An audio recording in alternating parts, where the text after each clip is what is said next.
Open your cerebral cortex and shift your lobes into upper beta phase, because you are going to have Bitcoin knowledge transmitted directly into your vestibulocochlear. Your host at Bitcoin Knowledge is Trace Mayer, an early Bitcoin advocate since it cost $0.25, but this is not intended to be investment advice. A doctor of jurisprudence, but this is definitely not legal advice. And an investor in core cryptocurrency infrastructure, including Armory, BitPay, Kraken, and Nitagio, but this is not a recommendation of those services. Here, you get fed via direct mind download with pure and free Bitcoin knowledge. Welcome back to the Bitcoin Knowledge Podcast. We have a wonderful interview today with Jeremy Welch. He's the CEO of Casa. They do key management. They actually provide customer service and ship out full nodes that have the Bitcoin blockchain preloaded and also Lightning Network. So welcome to the podcast, Jeremy. Thanks for having me on, Trace. Yeah, first, kind of a short apology. I ran into one of your guys at the BitDevs meetup last night, and I'm on West Coast time, so it's like 4 o'clock in the morning, but, we're getting this banged out for proof of keys just to kind of help people. I just feel the topic's so important. So, on that, could you perhaps give us a little bit of introduction, like what do you guys do at Casa? Like what drives you guys? Like why is this so important? Sure. So we've all, we a number of people in the team have been in the community for a while. We recognize that user experience and customer service was just not at the level it could be. And so we built that on a number of factors, on a number of areas. Specifically, the first thing we built is around key management. We call it the best personal key system on the planet, Keymaster. And that ties into some customer service, and the narrow specific thing that or specific key scheme that we set up first is a 3 of 5 multi-sig. So it is focused on kind of high net worth individuals and early Bitcoin holders, hodlers. But it is built so that you have multi-device, multi-location, multi-signature, and gives you protections against $5 wrench attacks, against evil maid attacks, against even supply chain attacks for various providers. Started there, and then we launched the Casa node for Bitcoin and Lightning, and we've simplified the Lightning setup, Bitcoin full node setup process. And again, we're stuffing more and more in, providing more and more simple solutions to our clients for running their own sovereignty. Yeah, so when we're talking about this proof of keys initiative, where on January 3rd every year, let's withdraw all of our Bitcoin from any third-party service to keys that we control individually, and also where we do our own network consensus. We'll get into talking about the keys a little bit later, but you ship out this full node, both for Bitcoin and for Lightning Network. Could you perhaps talk a little bit about why network consensus is so important? Sure. So ultimately, Bitcoin is not protected by, Bitcoin is protected by the entire network, by having individual users that are running their own nodes, that are validating the chain. And, it's not, I think we've seen this case a number of times now, including with the whole Node 2x movement. And the users will protect the chain and will validate the chain, and regardless of what miners or big service providers want to do, that's the way that Bitcoin is going to stay as strong as it is today. And so it's really important that people are validating their own transactions, that people are validating the chain itself and contributing to the network in that way. Yeah, so not to get too far into the weeds, but what about Blockstream's satellites and how that plays into this kind of role of network consensus? Like, what do you think of that? Sure. So I think that the biggest thing that they contribute is an alternative connection method. So I think that in mesh networking, there are increasing incentives to have all kinds of connection types. We've experimented. One of our engineers built a connection to an Iridium satellite, so you could still pull down data and connect to the blockchain that wasn't through Blockstream service. There's Blockstream service. There are new mesh networking companies. There's going to be all types of new connection opportunities, and that's going to be really important as this ecosystem develops. What type of advantages could you see in terms of the importance of that? I mean, perhaps there's protection against $5 wrench attacks because not even your ISP knows that you're running a Bitcoin full node. Yeah, or when just you're cutting you off. Or cutting you off. When you're receiving that full blockchain, I mean, we're talking gigabytes of information. Right. But, if you're doing that in a passive way with a satellite dish, nobody even knows that you've downloaded that blockchain. Correct. And I would put it, I think increasingly, we have Chainalysis, I think we're going to reach a world to where everyone has Bitcoin. And in that world, I think a lot more about user experience, protecting against, again, $5 wrench attacks and these other types of attacks.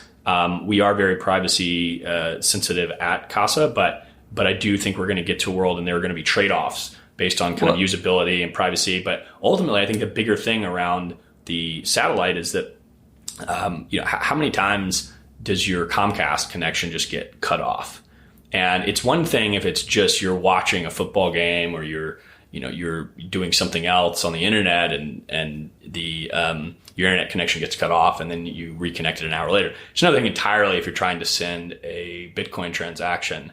So having multiple connections into the network, satellites, mesh networking, all this kind of stuff is going to become more and more important. Well, when we're talking about the satellites, I kind of see their role more passively where you're receiving the blockchain as opposed to actually sending the transactions into the network. We can send the transactions in a vast majority of ways. For example, you could connect to, blockchain.info /pushtx via Tor and copy and paste the hex and submit the transaction, or do it on Coinbin, COINB.in, and connect to that via Tor, or send it via SMS text message. Right. People can do that via ham radio. I mean, how crazy is that to be broadcasting transactions with ham radio where there's no origination point on that? Because we're talking about these companies like Chainalysis that are just constantly throwing out transactions and everything, trying to figure out who the different nodes are, and then trying to track down where transactions originate from. And even with stuff like Dandelion, I mean, we're having to make a trade-off between, trying to obscure the point of origin of transactions, but also DDoS attack protection on the network. So, I mean, it's not and then we don't want to increase the code complexity for future Bitcoin developers. So, I mean, there's a lot of stuff to kind of weigh here. And if people want to claim that privacy in particular aspects of how they interact with Bitcoin, they just have to kind of figure out how to do that themselves, right? Yeah. Right now, I mean, I think, again, there's going to be better and better user experience around this. Using Tor, using a VPN, no matter where your connection is originating, there will be more and more ways to do this, but you're going to see improvements. There's now incentive for there to be improvements across the board. So just around key management, just around, again, kind of managing your own node, then connectivity, and then these, a kind of privacy obscuring features, whether it's just your network or actually sending the transaction out. Yeah, so you guys are selling full node hardware. You probably like this Proof of Keys initiative, huh? Yeah, what are your general thoughts of it? Proof of Keys is awesome. I mean, we're definitely big supporters, but I think it's really important. I mean, we've been trying to drive a narrative where people are more aware of your keys. We think that today we're in a case to where, Coinbase and some of the others, it's like the AOL version of the internet. Coinbase is basically AOL. And I think that, the real power of Bitcoin, the real power of the network, there are going to be entirely new businesses and entirely new internet applications that are built using Bitcoin. And we're really interested in kind of getting there quicker. And I think that to get there quicker, we have to have better key management, node in every home. This world is going to come to fruition. The incentives are there now. Yeah, and Lightning Network's fun, and 2019 is going to be the year of the lab, right? Yeah, it's awesome. I mean, we did not expect we were going to throw up 100 of these nodes, and we really built them for our core client base initially, around the 3 to 5 key service, and we opened up 100 to the broader community. And we want to continue doing that. Anything we develop around kind of our direct clients, we've been opening up and giving to the broader community. We've got a few more things like that coming out. But for the node, we threw up 100 and we thought that they'd maybe sell over the course of a month. There were a couple other Node products out at the time that we've been supportive of, and we told our clients to even use. And we sold out of 100 in the first hour. So the pace really picked up much faster than we expected, and we've been shipping as fast as we can. But I think you can see the Node numbers ticking up pretty fast on a lot of the explorers out there, and we're really excited to see that. Well, that Lightning Network, it's vaporware, right? Like, right? That's what everybody says. Until you start using it, and it's like, oh my gosh, this is so cool. The first time buy stuff on BitRefill. The first time someone like draws on Satoshi's place, and it's awesome. I mean, it's awesome. Yeah, and you got to tinker with this stuff. I mean, we're on the forefront of all this. Like, let's find some bugs, lose some money. Yeah. Like, don't put a lot on your Lightning node, but like at least play with it. Stay reckless, right? Yes, exactly. Yeah, Andres is like Brecken. He is totally reckless. I've actually known him for years in the space. He's quite fun. So, what are the advantages of just an initiative like Proof of Keys to the individual, to the community as a whole? Like, what are some of these advantages and like advantages of running your own full nodes and stuff? Sure. Well, not your keys, not your Bitcoin. I ultimately control of wealth, control of data. It's all going to come down to control of keys. And the using an interface, using UX, like those things can be built to manage keys, and that's what we've put a lot of emphasis on. But I think that I think to get to this world and to really give people control, they're going to have to manage their keys. Similarly, with a Bitcoin full node, we do think it'd be great if we can get the user experience to the point to where my mom and everybody's mother, right, can pop in a node, and it's just like I think it's going to happen though, because if you look at the progress of going from the Apple I to the Apple II to the iMac to the iPhone and current Mac computers, that user experience, it took 20 years, 30 years, but we're here now to where my mom can go buy a computer kind of off the shelf and plug it in and use it. And we're going to get to that point. We have to find the right use cases and find the right user experience. But again, I think a lot of this just comes down to incentives and people protecting themselves, and running a full node is part of that. Managing your keys is part of that. Getting educated. Getting educated generally. But a lot of that is better through experimentation and actually using some of these products. And so that's kind of, again, what we've been hoping with the Lightning Network. It's still an early product with our Lightning node, but it works. It's easy to transact, and we're trying to build more and more on top of that. Yeah. So I actually haven't used like a Casa node or any of this. But what are the disadvantages that are associated with it? Sure. So ultimately, for anyone it's a little less customizable. We have heard people complain that it's pre-synced.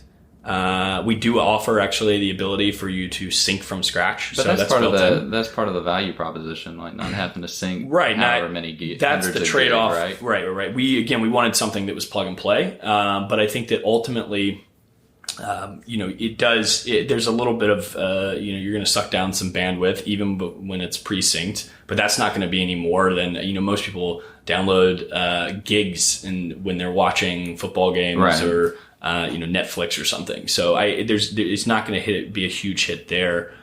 There's a little bit of learning curve, but we've made that a little easier. And then, I don't think the disadvantages are that big there. And you can, the keys are managed fully on that device. So it's, Casa doesn't know anything about that.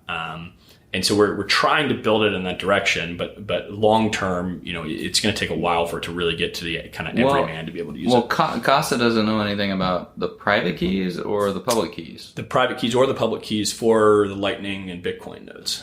So we have a key management service, 3 of 5 premium service that does have a kind of. I mean, in our service, it uses several different devices. The user holds 4 different keys that they generate themselves. That we are not involved in that key generation process. So we have there's no way we can attack the user or attack their key set, multi-sig key set. We have a single key out of that 5, so 1 out of the 5 that we use as an emergency recovery service. So this is separate from the node. Over time, we will integrate them, and we will allow you to kind of manage your keys across multiple devices. But right now with that 3 of 5 key service, we provide a kind of emergency key, and we provide a 24/7 service. So for anyone that has a lot of Bitcoin, that's not sleeping well at night, that is rolling, we have a lot of clients that used to roll their own setup, multi-sig setup. Jameson himself, had his own multi-sig setup, and it was a lot of his insights. We tailored this very closely after Glacier protocol, but we wanted to make a much more usable version, and something that felt a little bit more like a private banker with 24/7 available customer service. We have all of our clients. We actually maintain a stock of Trezors and Ledgers. You can go buy a Trezor and Ledger directly off the shelf somewhere and use that, or we have stock because we never wanted our clients to ever have an issue anywhere in the world. They call us, and within 5 minutes, we're headed to go ship them overnight a device anywhere in the world. Yeah. So this is part of the security versus convenience trade-off. Mm-hmm. People are giving up some security or sovereignty in that area, but in benefit, they're getting someone they can call on the phone. But that person that they call might know something about balances or pub keys or stuff like that. Yeah, and we've been very transparent about that. That in our case, we do severely limit any kind of internal knowledge, any kind of internal kind of client knowledge. We minimize our footprint significantly. It's impossible for us to attack those funds or attempt to take those funds, but in terms of some knowledge, we would, as a company, our client advisors would have knowledge of that, similar to how your private banker, right, would know some of the basics of your account information, but others in the organization and a bank wouldn't know the information. So we are kind of siloing inside the organization, but that is a really important point around the trade-off, security and usability. There's not the biggest thing that we found a bunch of great products out there. You have Glacier Protocol, you have Armory, you have Electrum, you have a number of Bitcoin Core. Yeah, Bitcoin Core, right? That and the for a lot of attention lately. That's right. And for a lot of those software packages, they're great. And but there's this whole class of users that when they try to use some of those software pieces, they're not as technically adept, and they end up shooting themselves in the foot. And so we were specifically kind of going after this niche. We found that there is a lot of Bitcoin that's lost just based off of user error. So we wanted to increase security, which we've done again by kind of spreading you across multiple devices, multiple locations. But we also wanted to help protect you from just making a stupid user error, and that comes from the 24/7 service, better user experience, and we're trying to fill that niche. Yeah, well, we noticed that at Armory. I mean, we didn't officially offer any customer support, but if people came on the forums and asked questions and stuff, like we try to be helpful. And we found that the vast majority of people who lost Bitcoin did it through some type of incompetence on their own, usually by not properly printing out their backup or printing out a backup at all. That's why we had a physical backup. Yeah. And we had over 4 million Bitcoin that was stored in Armory that Amazing. People came and actually asked us for customer support about. So who knows how much more was stored, like that people didn't even tell us about, right? Right. So like you mentioned like you hold stocks of Trezors and Ledgers and stuff like that. What about this Ledger thing? I mean, it's closed source firmware. Sometimes it's automatically updated. Like we're talking about hardware that's specifically customized around Bitcoin stuff. Like that sounds like potential problem area to me. Yeah, I mean, ultimately, I think it's ultimately there are trade-offs, and it's not ideal. I think that in terms of we are walking a very fine line as a company, right? And we have these kind of internal core principles: not your keys, not your Bitcoin, and don't trust, verify. Like we adhere to a bunch of these core principles, and as we're building our products, other teams are as they're approaching their products, they're making similar trade-offs. I'll give you kind of one example around this closed source discussion is. So for Trezor, a lot of their stuff has been open source, and they've had a lot of people rip them off, right? So they've had actual companies that have literally taken the product almost wholesale, even packaging. Well, that's just part of the deal. I mean, it is. It's got to be open source, or like you got a problem. I mean, like I was reading on Reddit, it's like, oh, well, we have closed source firmware that gets pushed with Ledgers, and someone was like, well, why would they do that? And it's like, so they can perfect the back door. Right. Well, that is, I mean, ultimately, I think that then comes down to incentives, right? And it is, you're totally right that there is an issue. Well, I mean, we know who's buying these physical devices.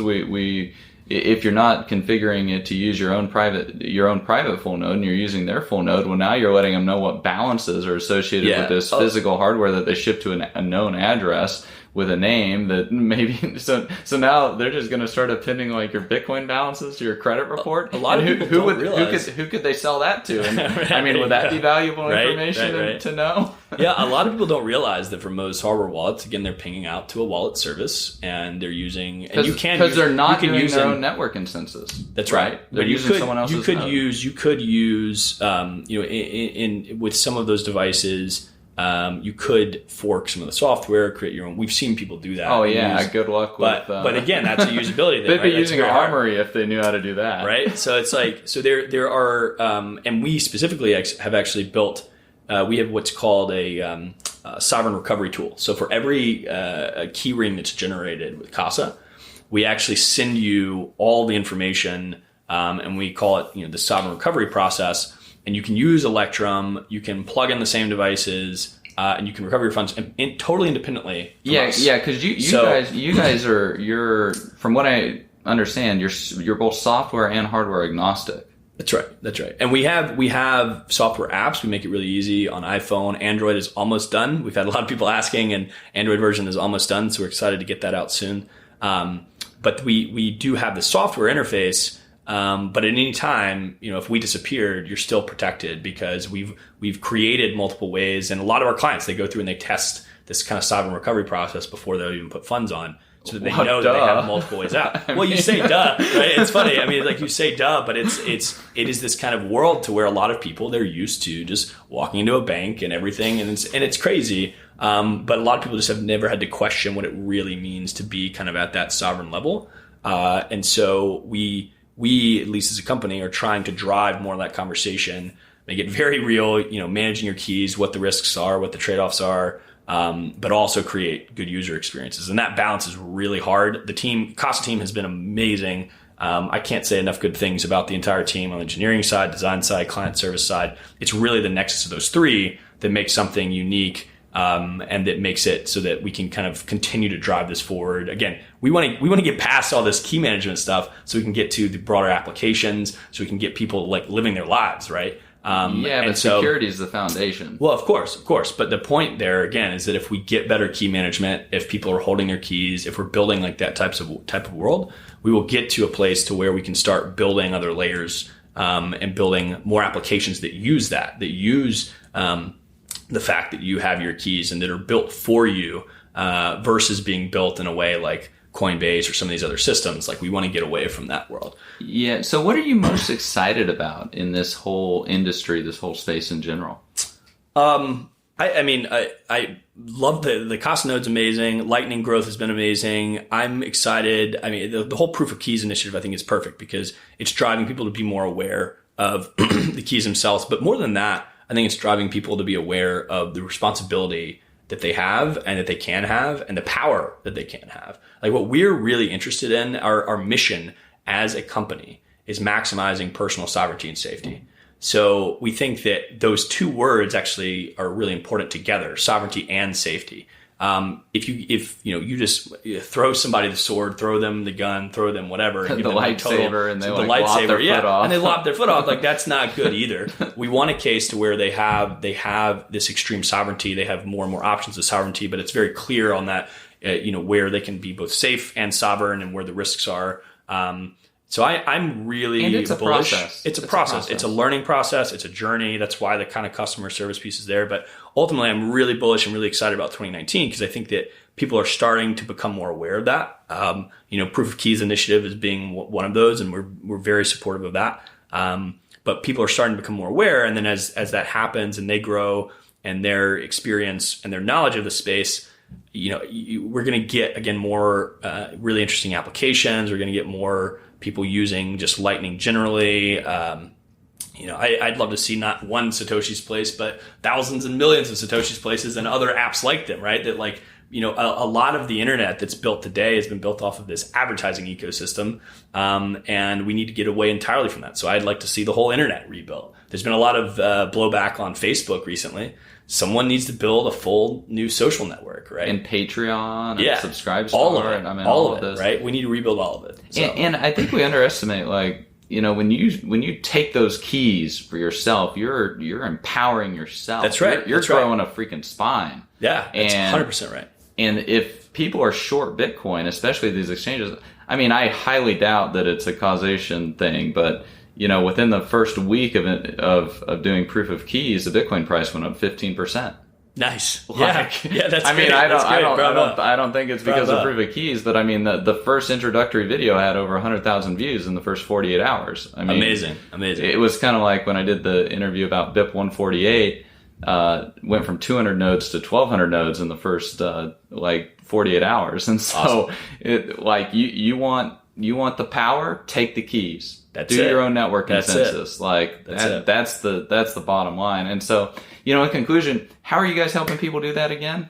Again, we have a key management service that if you are managing a lot of Bitcoin, it's a good customer support, excellent designed app. But it's multi-sig, multi-location, multi-device. That is $10,000 a year. It is a premium product and at a pretty high price. But for someone that wants to manage their own keys but still have some usability and customer service, it's a great solution. And then we have this full node, the Bitcoin or the Casa node for Bitcoin and Lightning. And that is at $300, plug and play node, easy to use, get on Lightning, start using it.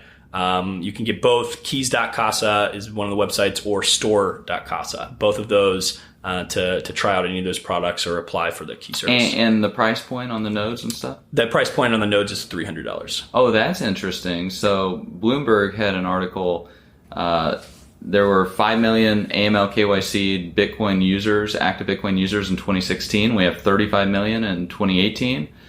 You look at chain analysis, number of Bitcoins, you look at the number of UTXOs between 0.01 and 100 BTC that have moved over the last 3 years. That's about 10 million coins total. Mm-hmm. So we're talking there's maybe 0.17 Bitcoin per active AML KYC Bitcoin user. Okay. Which is about double the price of one of these nodes. Yeah, why? So if you actually think you have keys, like, it's very simple. Send them to this address right now, and you're going to find out really quick whether you actually have Bitcoin or not, right?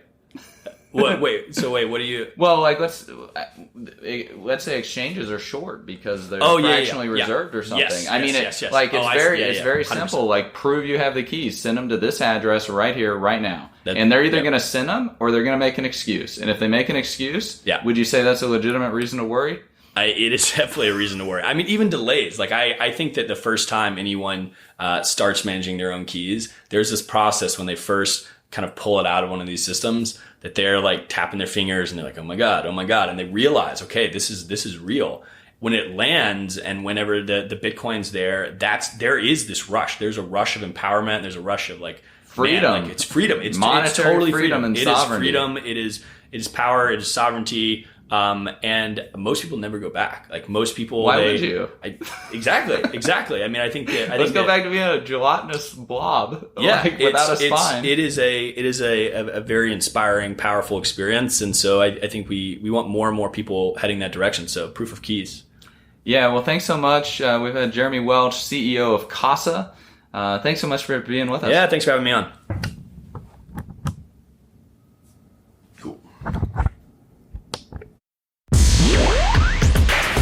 Be sure to get a copy of the free Bitcoin Guide at freebitcoinguide.com. Got a question or suggestion? Record your voice at bitcoin.kn.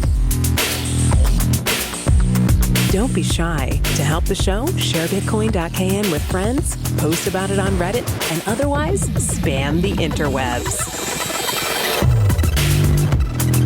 Your iTunes comments and 5-star reviews are very important to us.